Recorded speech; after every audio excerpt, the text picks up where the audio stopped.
Black Jewel Reborn is an upcoming homebrew Mega Drive port of Oscar Celestini's Black Jewel, a PC game originally released in 2017 with the Commodore 64 art style. This port of the game by PSCD Games is currently being crowdfunded on Kickstarter, with funding ending in 11 days from the publication of this video. PSCD Games have previously made a name for themselves with the ongoing development of the Mega Drive homebrew tribute to Resident Evil, they're calling BioEvil. We're looking at the demo of Black Jewel Reborn in this video, which is freely available from the game's Kickstarter page, and we'll be sure to link it in the video description.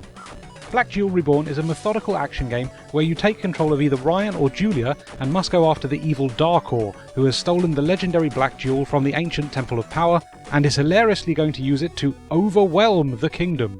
The cheat is overwhelmed! Bloody hell mate, careful now, that jewel is quite the thing. The game definitely reminds me of similar indie titles like Volgar the Viking and Odalus the Dark Call, with a particular focus on tight platforming and considered combat that requires you to learn enemy patterns and play defensively. I'm a big fan of the game's artwork, which chooses to scale all its components down so that the sprites are generally quite small.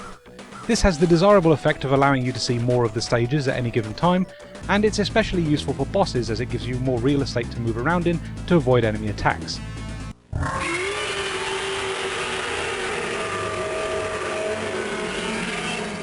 I'm also a big fan of the dissolving skin on your character's head that features on the HUD, which reminds me of similar health gauges from various European Amiga games.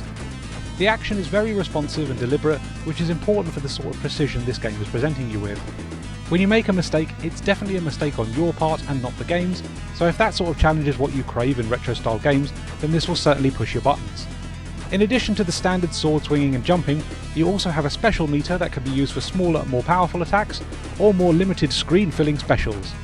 Even in its demo form, Black Jewel Reborn is turning out to be a very polished and playable action game for the Mega Drive, and the Kickstarter actually mentions that the game is around 80% complete, with funding also going to further NES, Game Boy and SNES ports, which will release later down the line. The game will be made available digitally or physically, so if you're interested you can select the appropriate tier on the Kickstarter to get your desired version. I think Black Jewel Reborn is turning into quite an exciting little Mega Drive game, and if this video has whetted your appetite then you can try the demo yourself and see if you think it's worth throwing some money at. It's certainly great seeing so many independent Mega Drive games getting developed in this day and age, and I'll be very happy to see this make it to full release.